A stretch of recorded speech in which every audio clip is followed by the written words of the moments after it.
அப்போது இந்த ஐம்புலன்களும் அவிக்கணும், அதோட வேகத்தை குறைக்கணும்.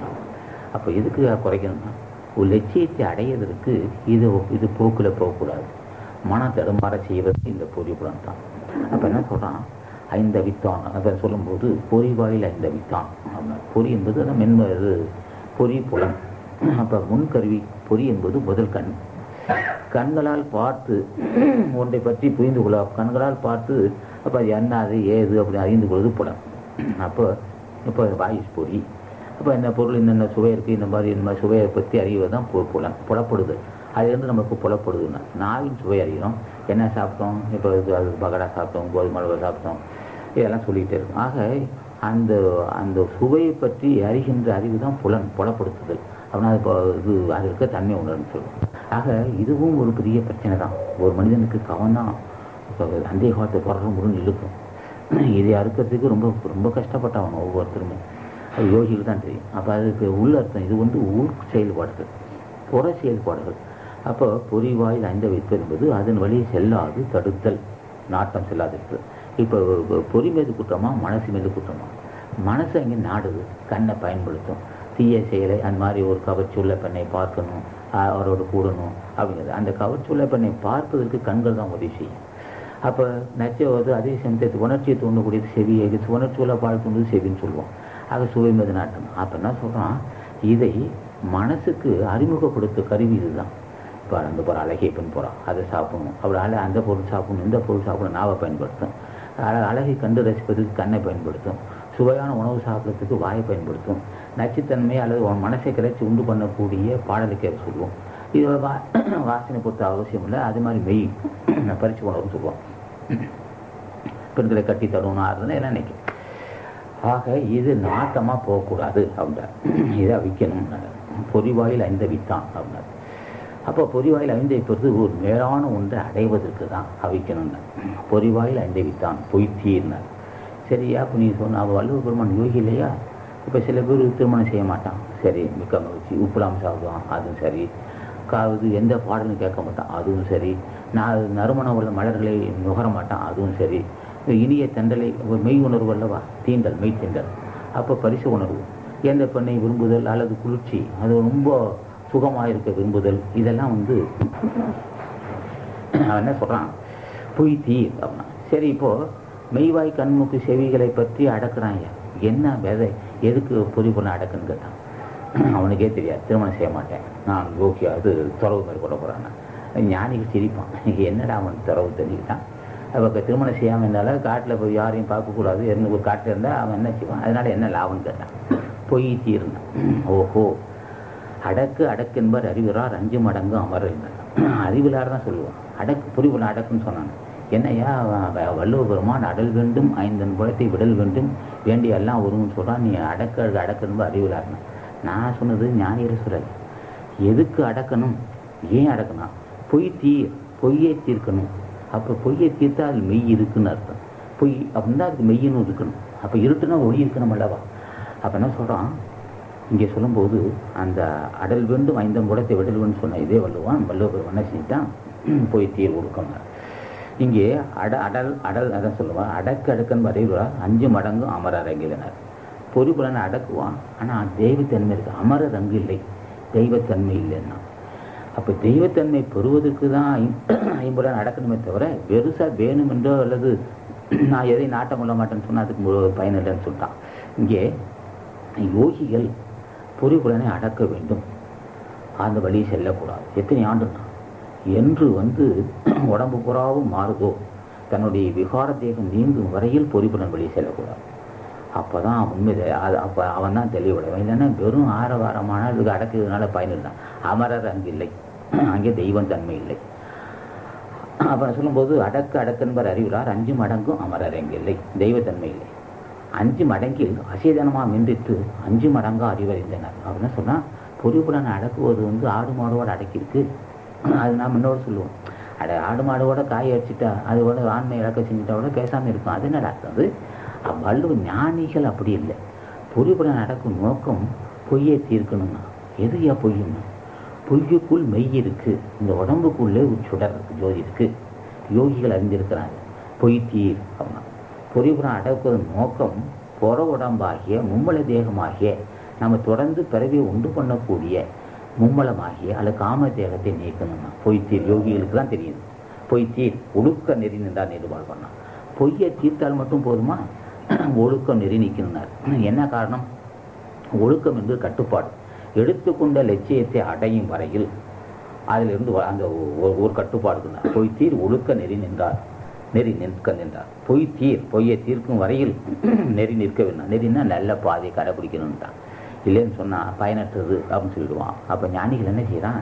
இங்கே வந்து பொறிபுறம் அடக்குவது நோக்கம் பொய்யை நீக்கி மெய்ய, உண்மையை நீக்கிட்டு அரிசி வச்சுக்க, பொய்யை நீக்கி மெய்ய வச்சுக்கிட்டான். அப்போ ஞானிகள் என்ன செய்யறான்? தாய் தந்தையால் எடுத்த தேகத்தை அது பொய் இல்லை, உண்மை மெய் இல்லை பொய்யன்னா என்னையா பொய்யா மெய்யான? உண்மைதான்யா உண்மைதான், இல்லை பொய் தான் பொய் தானே. அறிந்தவர்களுக்கு இது மெய் தான், அறியாதவனுக்கு இது பொய்யன்னா. எல்லாம் வல்ல இயற்கை தோற்றுவிக்கும் போதே ஒன்றுக்குள் ஒன்று அமைத்திருக்கிறான். நெல்லுக்குள் அரிசி, உமிக்குள்ள அரிசி இருப்பது போல இந்த உடம்புக்குள்ளே சூட்சும தேகம் இருக்குன்னு அறிந்து கொண்டான். அவர்கள் தான் இதை வந்து கட்டுப்படுத்தணும். அவன் சொல்றான், பொய்யும் மெய்யும் பொருந்திய தொப்பைக்குள்ளே பொறி அந்த போதம் வந்தும் பொருந்தாமல் பொருந்தி போனாம்பர். அது தத்துவம் இருக்கணும். இப்போ காயப்பை ஒன்று சரக்கு பல உல, மாயப்பை ஒன்று மற்றும் ஒரு பை உண்டுன்னா இது அறிந்தவன் தான் சொல்லுவான். காயப்பை ஒன்று சரக்கு பல உல அப்படின்னா சரக்குன்னா 96 தத்துவம் இருக்கு. என்ன சொல்கிறான்? பொய் தீர் அப்படின்னு சொல்கிறான். இங்கே சொல்லும்போது காயப்பை ஒன்று சரக்கு பல உல, மாயப்பை ஒன்று மற்றும் ஒரு பை உண்டு. காயப்பைக்குள் நின்ற கல்வன் புறப்பட்டால் மாயப்பை மண்ணாய் மயங்கி வரன்றோம். அப்போ என்ன சொல்கிறாங்க? காயப்பை ஒன்று சரக்கு படவுல, மாயப்பை ஒன்று மற்றும் ஒரு பை உண்டுனா உள்ளுடம்பு ஒன்று இருக்குது. இந்த உடம்புக்குள்ளே உள்ளுடம்பு இருக்குது. அது 10ஆம் வாசல். 10ஆம் வாசலுக்குள்ளே வாசி செலுத்திய மக்கள் தான் அவன் என்ன செய்யறான்? செலுத்தி புற உடம்பு நீக்கிறான். புற உடம்பு நீக்கிறான். அந்த உடம்பு சூட்சும தேகம் என்றும் அதுதான் பெருமைக்குரிய தேகம். அதுதான் அவன் வள்ளுவர் பெருமான் சொன்னது. நான் கடவுள் யாருன்னு நீ தெரிந்துக்கோ.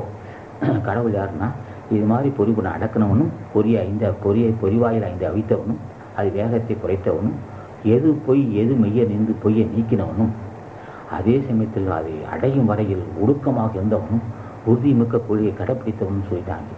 இங்கே அந்த யோகிகள் என்ன செய்யறான்? தன்னை படைத்த இயற்கையை அமைக்கும் போதே ரெண்டும் சேர்த்து தான் வச்சிருக்கிறான். ஏயா வச்சிருக்கன்னா வேற வழியே இல்லை. ஒன்று நீங்கினால் உள்ளே ஜோதி தெரியும். அந்த ஒன்று நீங்காமல் உள்ளே ஜோதி தெரியாது. அப்ப என்ன சொல்றான்? இந்த உடம்புக்கு என்னக்கா ஏன் நம்ம உடம்பு வந்துன்னு கேட்டான். இது சுருணிதத்தாலும் சுக்கிலத்தாலும் வந்தது. இந்த உடம்பு சுக்கில சுருணிதத்தால் வந்தது. சுக்கிலம் என்பது ஆண்பால், சுருணிதம் என்பது பெண்பால். ரெண்டும் சேர்ந்ததுன்னா ரெண்டும் அசுத்தமாக சேர்ந்திருக்கு. இதுதான் நம்ம உடம்பு. அந்த செயற்கைக்குள்ள அந்த செயற்கை வந்து ஒரு எல்லாம் வல்ல இயற்கை சேர்த்து வச்ச நோக்கமே இந்த உள்ளுடம்பு மனிதன் அறிந்து கொள்வதற்கு தான். உள்ளுடம்பு அறிந்து கொள்கிறான். அந்த உள்ளுடம்பு அறிந்து கொள்வதற்கு தான் இந்த செயற்கை வைக்கிறான். அப்போ என்ன செய்யறான்? புற உடம்பு நீங்க மிகப்பெரிய ரகசியம் இப்போ வெளியே வரும். புற உடம்பு அது அசுத்த தேகம், அது மாசுள்ள தேகம், அது களிம்பு தேகம் எந்த அளவுக்கு நீங்குதோ அந்த அளவுக்கு ஒளி வந்துக்கிட்டே இருக்கும். இதான் பாரு, என்னடா மர்மம் இப்படி ஒரு மர்மம் இருக்குன்னா, எந்த புற உடம்பு எது காம தேகம், தாய் தந்தையால் எடுத்த காம தேகம், அசுத்த தேகம், களிமான தேகம், துர்நாற்றமான தேகம், அந்த தேகம் நீங்க உள்ளே ஜோதி தோண்டிகிட்டே இருக்கும். அந்த ஜோதி உடம்பு தோன்றுவதற்கு இந்த புற உடம்பு தான் துணை. அதான் சொன்னார், காணும்போது பராசக்தி தீட்சைக்கெல்லாம் கலந்திருந்து அதனுடைய கனல் தான் மைந்தான். பூணுவது இதனின்றி புலன்பேர் இல்லை, பூமியோட நாதம் என்று இதற்கு பேர், தோணுவதெல்லாம் உனக்கு தோணும் பாருனார் சுப்பிரமணியர் சொல்லுவார். காணும்போது பராசக்தி தீட்சைக்கெல்லாம் கலந்திருந்து அதனுடைய கனலால் அமைந்தான். அந்த உடம்பு, அந்த புற உடம்பு நீங்க கனல் ஏறிக்கிட்டே இருக்கு. கனல் ஏற ஜோதி தெரியுதுன்னா முக்கியமான செய்தி இது. ஆனால் இதை எப்படியா செய்யறதுன்னு கேட்டான். அது யோகிகளுக்கு தெரியும், இந்த ரகசியம் யோகிகளுக்கு தெரியும். அவன் யோகி என்ன செய்யறான்? புற உடம்பு நீங்கினாதான் கனல் தோன்றுது, கனல் தான் ஜோதியா மாறுது, அதுதான் பிறவி துன்பத்தை ஒழிக்குது. ஆக எது ஒழிக்குதுன்னா, எதை நீ பகைமையா நினைக்கிறியோ அதை நீங்க உள்ளே ஜோதி தெரியும்.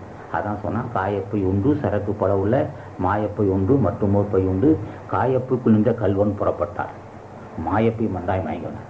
காயத்துக்குள்ள கல்வன் வஞ்சனையாகிய சுக்கிலம், வஞ்சனையாகிய புற உடம்பாகிய அந்த தீய சக்தி நீங்கினால் மாயப்பை மண்ணாய் மயங்க வரேன். அதுக்கப்புறம் மாயப்பை நம்மளுக்கு வஞ்சனை செய்யக்கூடிய திரேகம் மண்ணால் போடுக்கும். இந்த ரகசியத்தை அறிந்தவர்கள் தான் அந்த அது நான் சொல்றான், பொறி வாயில் ஐந்தவித்தான். கடவுள் எப்படி இருந்தாங்க? நான் கடவுள் சொல்லி ஐயா அவனுக்கு ஏதே பொறி புலன். ஆனால் கடவுள் இல்லை தம்பி, அப்படி இல்லை. கடவுள் ஆனது எப்படின்னா, தன்னை வஞ்சிக்கக்கூடிய தேகத்தையும் அந்த தேகத்தை அடித்து தேகத்தை அந்த தேகத்தை உடைத்து வெற்றி காணுவதற்கு தடையாக இருக்க பொறிவுடனே அவிக்கணும்னா, தனக்கு அந்த லட்சியத்தை அடைவதற்கு தடையாக இருக்க அந்த பொறிவுடனே அடக்கி, எந்த உடம்பு நமக்கு தீமை செய்ய நினைக்கிறியோ அந்த உடம்பு நீங்க உஷ்ணம் ஏற்படுது. அந்த உஷ்ணம் தான் ஜோதியா மாறுது. அதுவே அமிர்தபானத்தை சிந்திக்கிறான். அதுதான் பெரிய மறுமணம். அப்போ காயப்புக்குள்ள கல்வன் புறப்பட்டு விட்டான். கல்வன் என்பது அசுத்த தேகம் நீங்கி விட்டது. அசுத்த தேகம் நீங்க ஒளி வந்தது. அப்போ அதான் சொல்றாரு, காயப்புக்குள்ள சொல்லும்போது பொறிவாயில் ஐந்தவித்தான் பொய்யை தீர்க்கணும். பொய் தீர்க்கலன்னா பொறிவாயில் வைத்து பயன் இல்லைன்ட்டான். இப்போ அது ஆடு மாடெல்லாம் மேசாமல் இருக்க என்ன ஆகிட போகணும்? பொய் எதுன்னு அறிந்து தீர்க்கணும். தீர்க்கணும். அப்போ பொய்யை எது என்று அறிந்து பொய்யை தீர்த்த வந்தான். அப்போ பொய் என்பது உண்மை நீங்கினால் உள்ளே அரசு நிற்கும். அப்போ பொய்யை தீர்த்தான், உள்ளே ஜோதி தெரியுது. அப்போ பொய் ஒழுக்க நெறி நின்றார். ஒழுக்கம் என்பது லட்சியத்தை அடையும் வரை வலுவாது நிற்றல். ஒழுக்க நெறி நின்றார், நீடு வாழ்வார். அவன் தான் நீடு வாழ்வான். அப்போ நீடு வாழ்வதற்கு என்ன வேண்டும்னா, பொய் தீர்த்தாலன்றி புற உடம்பு ஒழித்தாலன்றி நீடு வாழ முடியாது. அனித்திய தேகனா இருக்கு. நித்திய தேகம் பெறணும்னா அப்போதான் மரணமில்லா பெருவாழ்வு வரும். நம்ம மரணத்தை உண்டு பண்ணுவது புற உடம்பா அக உடம்பான்னு கேட்டான். புற உடம்பை பற்றி அறிந்து பொய்யை தீர்க்காவிட்டால் அக உடம்பு ஆக்கம் பெறாது. ஆகவே அக உடம்பு ஆக்கம் பெறாமல் ஆக்கம் பெறுவதற்கும் புற உடம்பு தான் இன்றியமையாத ஒரு தலை சிறந்த செல்வம் என்பதை அறிந்து கொண்டவன் தான் பெருதற்கரிய பிறவியை பெற்றான். பெருதற்கரிய மாடு பிறவின்னு சொல்லுவாங்க. பெருதற்கரிய மாடு பிறவி பெற்றும் அதை அறிந்து கொள்ள முடியும்னு சொல்லுவோம். இதெல்லாம் மர்மமான வார்த்தை. அதான் காணுவது பராசக்தி தீட்சினர். ஆக நமது அன்பர்கள் எதை ஒன்றும் வெறுக்க முடியாது. இந்த உடம்பு சாதாரண உடம்பு நினைக்காதீங்க. அது அற்புதத்தை செய்யக்கூடிய ஒரு பெரிய வரப்பிரசாதம் இந்த உடம்பு. இதை அறிந்தவன் நான் ஞானிகள் ஆசையில் என்றால் முடியாது. அப்போ வாசி வசப்பட வேண்டும். வாசி வசப்பட்டு அந்த ஆசான் ஆசியினாலே புற உடம்பு கழிய வேண்டும். புற உடம்பு கழியும் போது அகோடம் ஆக்கம் பெறும். அகோடம் ஆக்கமிட்டால் அழியாத வாழ்க்கை. அவன் என்ன சொல்றான் வள்ளுவன், பொறி வாயில் ஐந்தவித்தான். அவன் கடவுளானதுக்கு என்னடா காரணம் கேட்டான். பொறி அறிந்தான்டா. ஏன்னா பொறி அறிந்தான்னா, பொய்யை தீர்ப்பதற்கு தடையாக இருக்க பொறியை அறிந்தான் மட்டும் இல்லை, அவித்தான். அதனுடைய வேகத்தை குறைத்தான். லட்சியத்தை அடைவதற்கு முயற்சி தீர்த்தான். கடவுளை நான் அறிமுகப்படுத்துவதெல்லாம் முன்னே மனிதனாக இருந்தான், பின்பு உண்மை அறிந்தான்.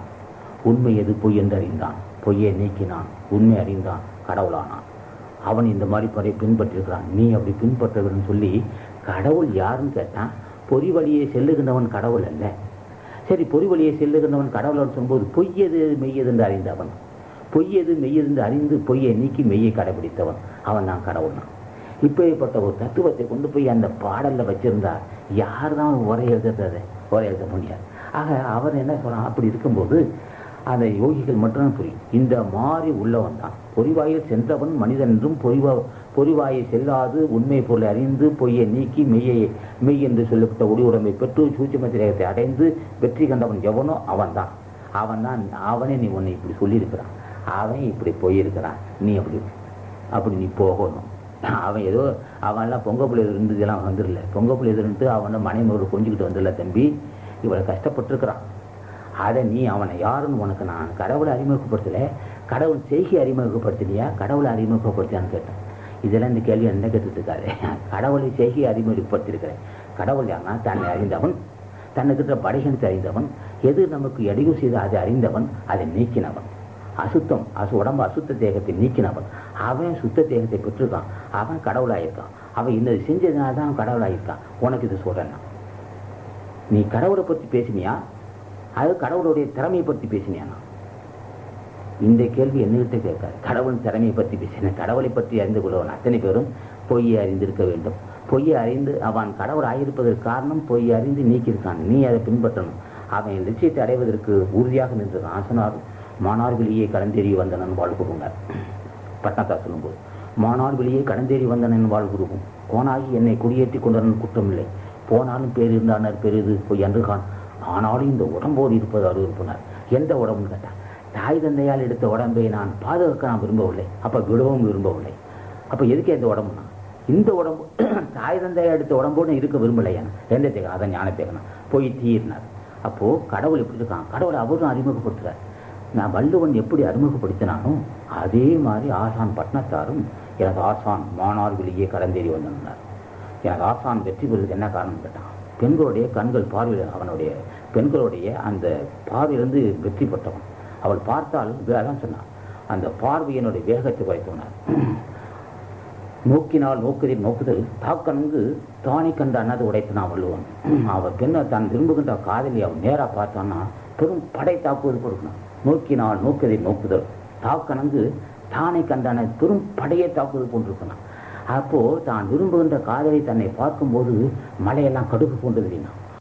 அவ்வளோ ஆற்றல் பொருந்திய பெண்கள் பார்வையிலிருந்து தப்பினவன் ஆசான் சொன்னார். பட்னத்தை அறிமுகப்பட்ட இவ எப்படி இவை வள்ளுவ பெருமான் இப்படி பொறிவாயில் ஐந்து அவித்தவன் பொய்யை தீர்த்தவன் எடுத்துக்கொண்ட லட்சியத்தை வெற்றி காலம் வரையில் அசையாது இருந்தவன் என்று வள்ளுவர் கடவுளை அறிமுகப்படுத்துகிறான் வள்ளுவ பெருமான்.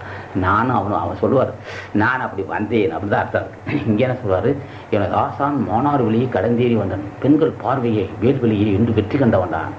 யாராலும் வேலுக்கு தப்பலாம், பெண்கள் வேல்வெளிக்கு தப்ப முடியாது. அவன் எனது ஆசான் வேல்வெளிக்கு தப்பி வெற்றி கண்டவன் தான் பட்னத்தார். மானார் வெளியே கடந்தேறி வந்தனன் வாழ் கொடுக்கும் இன்று வாழ்ந்துகிட்டு இருக்கான். என்ன காரணம், பெண்களுடைய வேல்வெளிந்து வெற்றி கண்டவன் எனது ஆசான். மானார் வெளியே கடந்தேறி வந்தனன் வாழ்குறும் போனாகி என்னை குடியேற்றி கொண்டனன். எனக்கு தலைவனாக இருந்து அவன் அப்பேற்பட்ட வல்லமை எனக்கு கொடுத்துருக்கிறான். இப்போ பட்னத்தார் திருமணம் செய்தவரா இல்லையா பிரச்சனை அப்புறம் பார்த்துக்கலாம். போனாகி என்னை குடியேற்றி கொண்டனன் குற்றமில்லை, என்னை தலைவனாக ஏற்று என்னை அவனுடைய ஆட்சியில் என்னை அந்த ஆட்சியில் என்னை குடிமகனாக ஏற்று என்னை ஆட்சி செய்கிறான். போனாகி என்னை குடியேற்றி கொண்டனன் குற்றமில்லை, என்னையும் ஒரு பொட்டாக மதித்து அவன் ஆட்சிக்கு நான் குடியிருக்கிறேன். போனாகி என்னை குடியேற்றி கொண்டனன் குற்றமில்லை, போனாலும் பேருந்தாலும் பெருது போய் என்றுதான். என்னை எவன் மதித்தானா மதிக்கிறான், எனக்கு கெட்ட பேர் இருந்தால் போட அவசியம் இல்லை. என்னை மதித்தானா மதிக்கிறானா, வீட்டுக்கு உள்ளவன் சொத்தெல்லாம் அள்ளி எறிஞ்சிட்டான் போன்னு என்னை இகழ்ந்து பேசுகிறான். இவ்வளோ பெரிய சொத்து விட்டு வந்துட்டானே எனக்கு இகழ்ந்து பேசுகிறான். என்னை பற்றி அவசியம் இல்லை, போனாலும் பேருந்தாலும் நான் பேருந்து போய் என்று காணும். ஆனாலும் இந்த உடம்போடு இருப்பது அறிவிக்கணும். ஆக ஞானிகள் எப்படி இருக்கிறான்னா, ஒரு லட்சியத்தை அடையும் வரையில் தன்னை காப்பாற்றிக் கொள்வான், உறுதிமிக்கவனாக இருப்பான். இந்த உறுதி எங்கேருந்து வந்ததுன்னு கேட்டான். அதான் ராமலிங்கம் சொல்ல பற்றுக பற்றட்டான் அப்பட்டினி பற்றுக பற்று விட இருக்குன்னு சொன்னான். அப்போ இந்த உறுதி யார் தருது? இப்போ பெண்களுடைய கண்களிலிருந்து எப்படி தப்புவது, அந்த வேலிகளிலிருந்து எப்படி தப்புவதுன்னு கேட்டான். திருவருள் துணை இல்லாமல் முடியாது, திருவருள் துணை இல்லாமல் அந்த வாய்ப்பு கிடைக்காது. ஆக அதான் ராமலிங்கம் சொல்லும்போதோட அது பற்றறியா முத்தர்தமை எல்லாம் வாழை பழம்போல் விழுங்குகின்ற பறைமை ராமலிங்கம். பற்றறியா முத்தர்தமை எல்லாம் வாழை பழம்போல் விழுங்குகின்ற பறைமை மாசு பெற்றறியா பெரும்பதமே பதத்தை காட்டும் பெருமான ஆனந்த பெற்றின் வாழ்வே உற்றறியா இன்னும் மறைகளெல்லாம் ஓலமிட்டு தேடி நின்ற ஒன்றே ஒன்று கற்றறியா பேதையன் தனக்கு இன்பம் கனிந்திரித்து அருள்கரலை கருதியவங்க. அப்போ பற்றறியா முத்தர்தமை எல்லாம் வாழை பழம்போல் விழுங்குகின்ற பறவனர். அப்போ பற்று அறியாதவர்கள், பற்று இருந்த பட்டையெல்லாம் விற்றவனர். ஆக இதெல்லாம் மற்றறிவோம் எனக்கு இது தாந்திரிப்பீரானாலும் மரணம் என்னும் பெரும்பாவி வந்துடுமே வந்தனர். இங்கே சொல்லும்போது அந்த ஆனாலும் இந்த உடம்போடு இருப்பு அருள்ப்புன்னு சொல்ல விளக்கம் சொல்லும்போது மற்றறிவோம் என சிறிது தாந்திரிப்பீரானால் மரணம் என்னும் பெரும்பாவி வந்திடுமே அந்தோ சற்றுமதி ஒன்றும் மாலை தடுக்க முடியாது. சமரச சன்மார்க்க சங்கத்தவர்களால் அதனை எட்டிருந்து தடுக்க வல்லார் எவ்வுலகில் எவருமில்லை கண்டீர் சத்தியம் என் மொழி கேட்டுள்ளார். பற்றிய பற்றனைத்தனையும் பற்றற விட்டருளும் பல பற்றே பற்றுமினோ என்று இறைவேனார். ஆக எவன் பற்றற்றானோ அவனுடைய திருவடியை இறுக பற்றி கொள்ளும்போது இந்த பாடல் சார். ஆக அடிப்படை என்ன சொல்லிட்டேன்னா, அந்த வல்லமை எப்படி வந்ததுன்னு கேட்டான். இந்த ஆசான் ஆசி இல்லாமல் வைராக்கியம் வராது.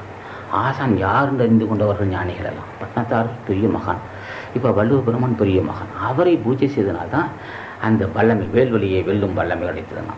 அந்த வேல்வெளியை வெல்லும் வல்லமை இருந்தால் அதே சமயத்தில் உண்மை போல் அறிந்தவனாக இருக்கணும். உண்மை போல் அறிந்தவனாக இருந்தால் தான் வேல்வெளியை வெல்றதுக்கு நியாயம் இருக்கு. இல்லைன்னா பேச தேவையில்லை.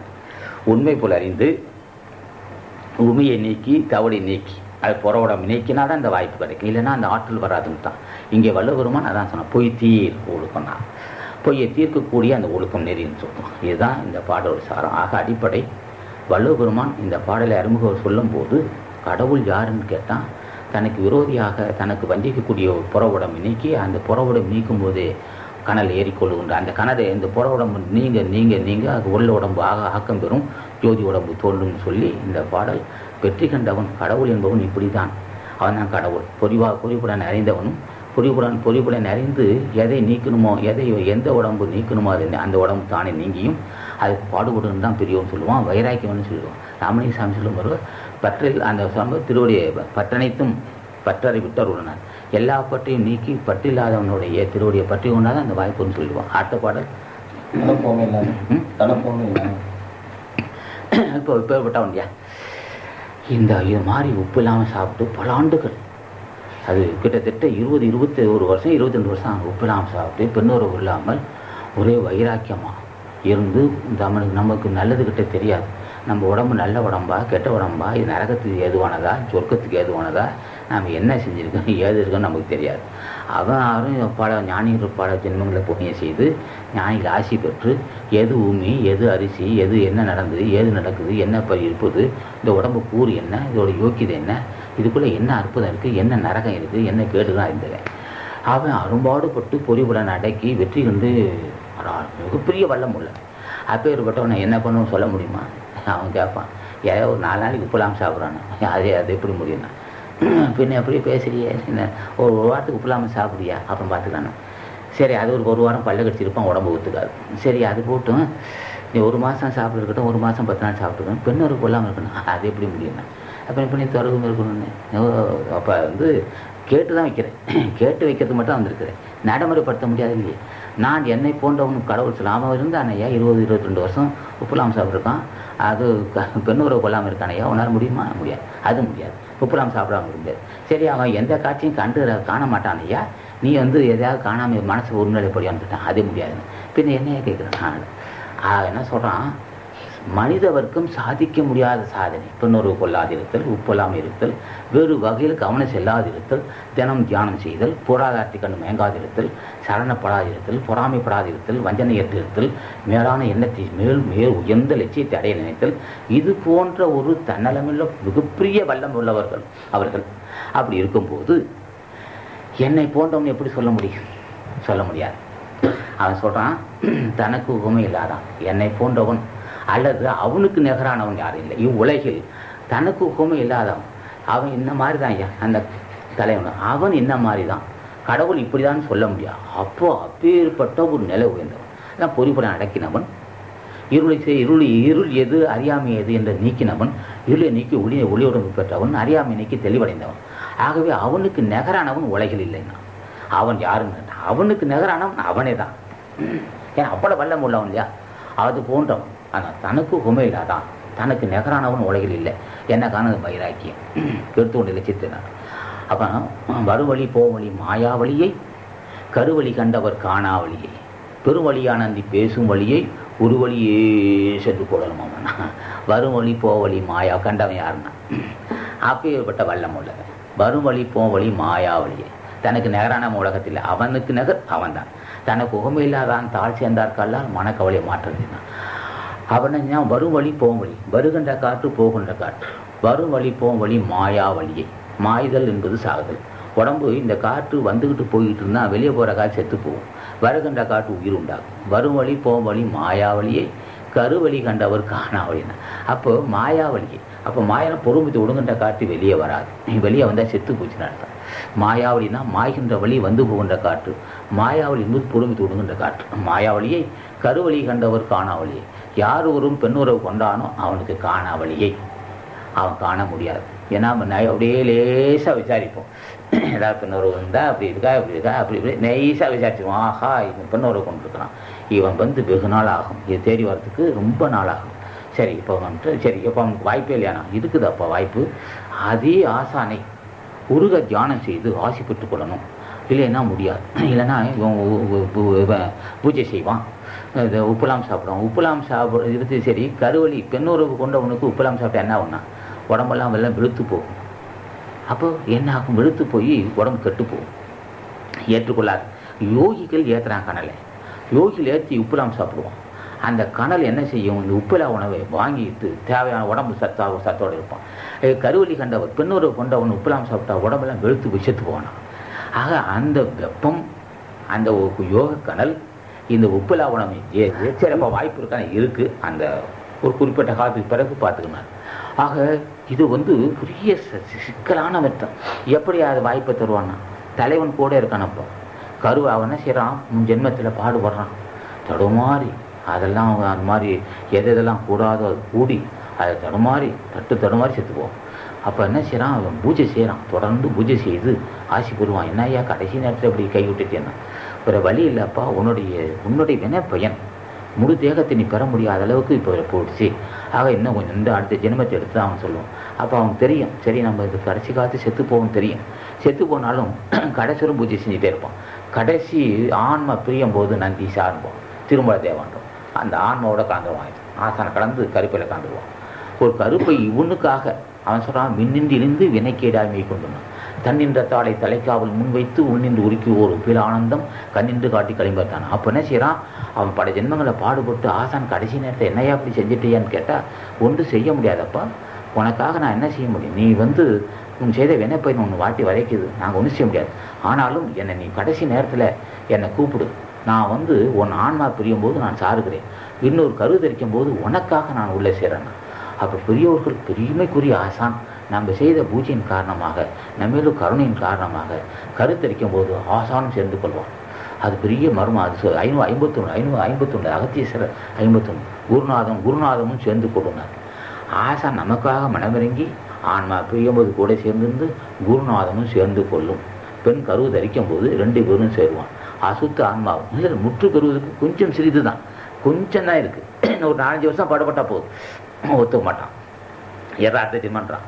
எடுத்து இந்த தேகத்தை என்ன செய்வான், அந்த ஆன்மா பிரியும் போது சிறிது மாசு தான் இருக்கும், ரொம்ப மாசு இருக்காது, கொஞ்சம் மாசு இருக்கும். அல்லது கொஞ்சம் மாசு அதிகமாக இருந்தாலும் கொஞ்சம் மாசு இருந்தாலும் ஆசான் தூய்மையான ஆசான் இருவரும் சேர்ந்து ஆண் சுக்கிலத்தில் கலந்து கருப்பில் கலந்துவான். கலந்து அவனுக்காகவே கூட இருந்து பிறகு அந்த தேகத்தை தாங்கி அந்த தேகம் வரும்போதே என்ன அமர்க்கணும், பொல்லாத காம தேகம், பொல்லாத பீஜத்தார் சொல்லுவோம்.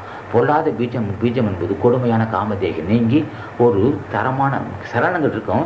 ஏன்னா இவன் முன் ஜென்மத்தை 95% வெற்றி பெற்றவன், 100% வெற்றி பெற்றவனு 2 சேருகிறான்.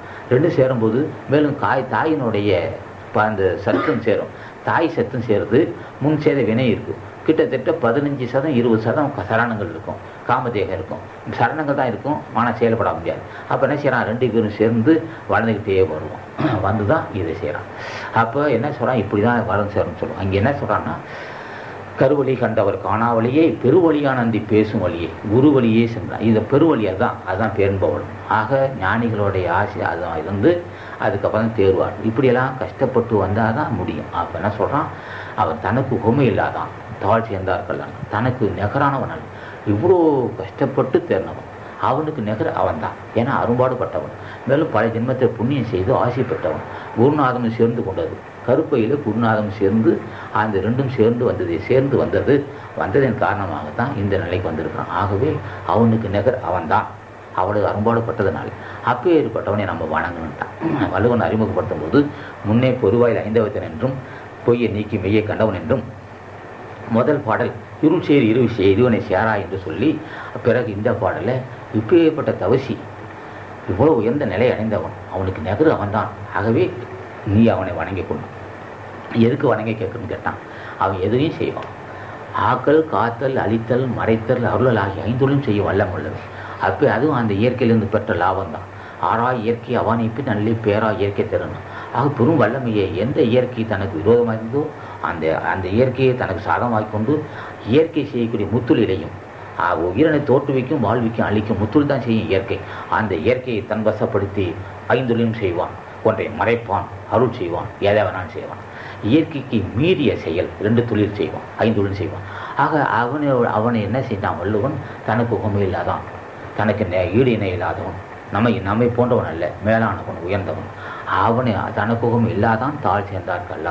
அவனுடைய ஆசினை பெற்றுக்கொள்ளணும். அவன் நிலையானவன், நம்ம அறியாமல் உள்ளவன். அவன் பொருளாதாரத்தை கண்டு மயங்க மாட்டான். பொருளாதாரத்தை கண்டு மயங்குகின்ற அளவுக்கு அவன் பலகினன் அல்ல. நாம் அது வேணும் இது வேணும் மயங்குவோம். அவன் என்ன செஞ்சால் பொருளில் பற்றி பொருள் உணரும் வாழான மானா பிறப்பினான். நிலையில்லாத பொருளெல்லாம் விரும்பினால் விரும்ப மாட்டான். நிலையான ஒன்றை அறிந்தவன். நமக்கு துன்பம் வரும்போது அவனை பிடிச்சு கொண்டான். இப்போ அவர் வள்ளுவ பெருமான் என்ன சொல்லிட்டான், நீ அழைக்கும் போது தெரியும் அவனுக்கு. ஒரு நொடியெல்லாம் உலகம்லாம் சுற்றுவான். சிந்தையில் நினைக்கும் போது, அந்த சிந்தையில் நினைந்த போதே திருநேரம் மிட்டாய் கூட்டினான். நினைக்கும் போதே வந்து நிற்கக்கூடிய ஆசான் அவன். மரணமில்லா பெருவாள் பெற்றவன். அவனுடைய ஆசி பெற்றுக்கோ, இல்லைன்னா மனக்கவலை நான் மாற்ற முடியாதுன்னு சொன்னான்.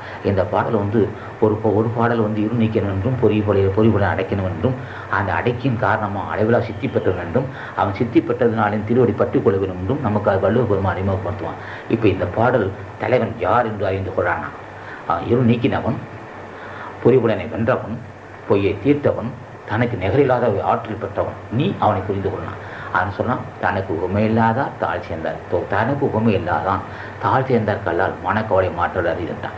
மனக்கவலை நீக்குவதற்கு அவன் தான் சேர்ந்தான். ஏன் அவனுக்கு மட்டும் வல்லவன் கேட்டான். உன் பிரச்சனை எல்லாம் அவனுக்கு தெரியும். நீ யாரு, என்ன விரும்புகிற, முதல் அவனை புரிந்துக்கணும்ல. தனக்கு ஒப்புமை இல்லாதவன் சொல்றீங்கள, அவன் யாரு? நீ இது மாதிரி இப்போ நீ வணங்கக்கூடியவன்லாம் போர்க்களத்தில் புறமுதிக்கிறாது மரணம் அடைந்தவன், வீர மரணம் அடைந்தவன். நடுகளை வணங்கி நீ அவன் நாட்டம் பெற முடியாது. அவன் ஈடு இணை இல்லாதவன், உயர்ந்தவன். அவனை நீ கேட்டுக்க. என்ன கேட்கணும்? மனக்கவலை ஒன்று இல்லறத்தை பற்றி இருக்கும், ஒன்று துறவத்தை பற்றி இருக்கும். ஒன்று இல்லறத்தை பற்றி இருக்கக்கூடிய கவலையும் அவனை சொல்லலாம். இப்படி மனைவி மக்கள் நோய் இருக்குது, வறுமை இருக்குது, பிரச்சனை இருக்குது, தடுமாட்டம் இருக்குது, பகைமை இருக்குது, பிரச்சனை இருக்குது, எல்லாம் ஆசானை கேட்கலாம். அதான் மனக்கவலை என்ன பண்ணுறேன்? அடி எதுவாக தானே ஐயா, அவனு ஈடினா இல்லாதவனாச்சு, ஐந்தொழில் செய்யும் வல்லம் வல்லவன் தானே, கேட்டு பாரு அவனை. நான் அறிமுகப்படுத்திருக்கல, நீ என்னையே கேளியா? வல்லவன் சொல்லுவான், நானே அந்த நிலையை அறிந்தவன் தான். இருள் நீக்கினவன், பொறிப்புலன் அடக்கியவன், எனக்கு நிகரானவன் இந்த உலகத்தில் இல்லைன்னு கேட்டான். அவன் எதுக்கு நான் யாருன்னு கேட்டான். நானே அவன் தான், நான் தான்டா. நீ நான் சொல்லப்பட்ட அத்தனை பேர் நான் தான். நான் தான் உண்மை போல் அறிந்தேன். முதல் பாடல் கனலும் புடலும் காற்றும் மண்ணும் அறிந்தேன். நான் கல்வி கற்றேன். நான் சிந்திப்பார் சிந்தையில் சார்ந்திருந்தேன். இருள் நீங்கி ஒளி பெற்றவன். இப்போது தனக்கு நிகரா எனக்கு நிகர் இந்த உலகத்தில் யாரும் இல்லைன்னா. இந்த வார்த்தை எங்கன்னு சொல்லுவேன்னா, உலகத்திலேயே உயர்ந்த மலை மலை தான், அது இருந்து சொல்வேன். எனக்கு நிகர் இந்த உலகத்தில் யாரும் இல்லைன்னா. என்னை அவ்வளோ பெரிய மனுஷன். ஆமாடா, நீ வெல்ல முடியாத நான் வென்றிருக்கிறேன். நீ ஒன்று கொல்ல முடியாத நான் கொண்டிருக்கிறேன். நீ வெல்ல முடியாது வென்றிருக்கேன், கொல்ல முடியாது கொண்டிருக்கேன். வெல்ல முடியாது எதுன்னு கேட்டான். பசி காமம். கொல்ல முடியாது எதுன்னு கேட்டான். நீ இந்த யமனை வெல்ல முடியாது நான் கொண்டிருக்கேன். யமனுக்கு நான் பலகாரமாக, யமனை நான் பலகாரமாக சாப்பிட்டுக்கிட்டு சொல்லுவோம். ஆகவே நான் உயர்ந்தவன். வள்ளுவர் சொன்னான், நான் உயர்ந்தவன், என்னை நீ பற்றி கொள்ளலாம். இப்போ நம்ம பேசுவது இருக்குன்றான். இப்படி இத்தனை கவி யாருன்னு கேட்டான். ஆசான் வள்ளுவ பெருமான் தான். வள்ளுவன் தான் பொறிபுலன் என்றான். அவனை வணங்குகிற மக்களுக்கு எந்த இடையும் வராது. அதனால தான் அந்த சங்கம் நான் சொல்லும், வள்ளுவனுடைய பரப்புங்கள், கடவுள் வள்ளுவனுடைய திருக்குறளை பரப்புங்கள், தெய்வத்தன்மையான நூல். நீங்கள் சித்தி பெறுங்கள், திருக்குறளை படியுங்கள், மக்களிடம் பரப்புன்னு சொல்கிறது கடவுளை பற்றி அறிந்து மக்களும் பரப்புதல் என்று பொருள்படும். ஆக தனக்கு உண்மை இல்லாதவனாகிய வள்ளுவ பெருமானை வணங்கி இல்லறத்திற்குன்ற பிரச்சனையை தீர்த்து கொள்ளலாம், துறவும் அடையலாம். இப்போ வள்ளுவன் என்ன சொல்கிறான்? உன்னுடைய கவலை எதுன்னு எங்களுக்கு தெரியும். எந்த கவலை? நீர் வெல்ல முடியாதை நான் நீர் வென்றதை நான் வெல்ல வேண்டும், என்னால் முடியவில்லை, நீர் அருள் செய்ய வேண்டும் என்று ஒருவன் மனம் வருந்தினால் அந்த வருத்தத்தை நிறுத்துவான். அது பிரியம் வரும். கவலை என்பது ரெண்டு தரப்பும் உண்டு.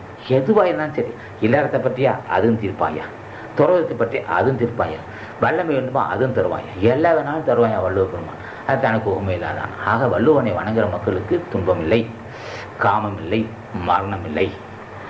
வள்ளுவனை வணங்குவதற்கு காமம் இல்லை, பசி இல்லை, மரணம் இல்லை, வெற்றி. ஆனால் அவன் அந்த நிலையை அடைய முடியும். அப்போ தனக்கு உண்மையில்லாத அந்த ஆள் சேர்ந்தான். அவனுக்கு நிகரான அவன் தான். அது அதே வள்ளுவ பெருமான் என்று வணங்கி அவன் திருவடியை பெற்றுக் கொள்ளணும். ஆகவே இந்த காலகட்டத்தில் இந்த பாடலெல்லாம் கடவுளை அறிமுகப்படுத்துவது போன்று இருந்தாலும் தன்னையே வள்ளுவ பெருமான் அறிமுகப்படுத்துகிறான் என்றும், வள்ளுவ கடவுளை நாம் எல்லாம் வணங்கி அந்த திருக்குறளை படித்து அவன் வள்ளுவனை வணங்கினான் திருக்குறளை படிக்க முடியும். இல்லைன்னா திருக்குறள் சின்ன விஷயம் இல்லை. ஓதற்கெளிதாய் உணர்தற்கரிதாய் வேத பொருளாகி மிக விளங்கி தீதற்றோர் உள்ளுதோர் உள்ள முறுக்குமே வள்ளுவனார் வாய்மொழி மாண்பண்ணான். அப்பேற்பட்ட பாடல். அதான் ஓதர் படிக்கிறதுக்கு இலகுவாக இருக்கும். வள்ளுவனை வணங்கி திருக்குறள் படித்தால் தெளிவடையலாம். வள்ளுவனை வணங்கி ஆசி பெற்றால் கடவுளாகிறான். அங்கே என்ன சொல்கிறான்? ஓதற்கு எளிதாய். படிக்க ரொம்ப லகுவாக தான் இருக்கும். திருக்குறள் பற்றி ஒன்றே கடிதான். உள்ள பூந்து பார்த்தா தெரியாது என்ன யார் அவன் நூலில். வள்ளுவன் யாருன்னு கேட்டான். யமனை வென்றவன் வெகு விவேகி. அப்பேற்பட்ட ஒரு முத்தமிழ் வித்தகன், முதுபெரும் தலைவன் வள்ளுவ பெருமான். அவன் சொல்கிறான், ஓதற்கெளிதாய் உணர்தற்கரிதாய். அது படிக்கிறது லகுவாக இருக்கும். உணர்தற்கரிதாய். உணர்ந்துட்டா வேத பொருளாகி மிக விளங்கி, விளங்கின்னு சொல்லாமல் மிக விளங்கி தீதற்றோர், தீதுன்னா குற்றமற்றோர், தீதற்றோர் உள்ளுதோர் உள்ள முறுக்குமே வள்ளுவனார் வாய்மொழி மாமன்னா.